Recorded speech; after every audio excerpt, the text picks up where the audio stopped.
আসসালামু আলাইকুম বন্ধুরা। প্যান কার্ডের জন্য আজকে বলেছিলাম যে 1 তারিখ থেকে পরিবর্তন হতে যাচ্ছে। তো অলরেডি প্যান কার্ডের পরিবর্তন হয়ে গেছে।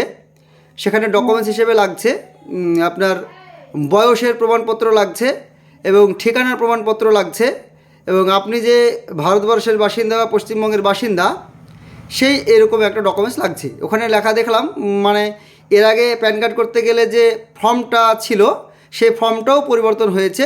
ফর্মটা যে নাম্বার ছিল সেই নাম্বারটা নেই, পরিবর্তন হয়ে অন্য কিছু হয়ে গেছে। তো যেটা দেখলাম যে 3টে ডকুমেন্টস মূলত লাগবে এখন।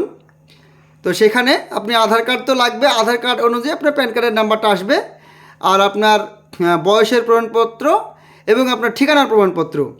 মূলত 2-3টা ডকুমেন্টস হলেই আপাতত এখন প্যান কার্ড হবে।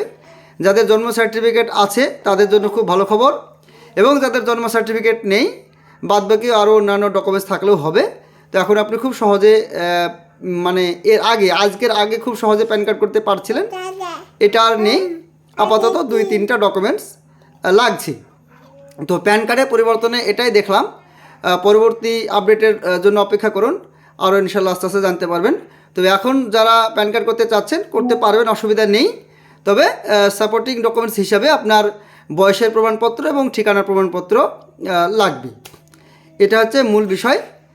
আসসালামু আলাইকুম।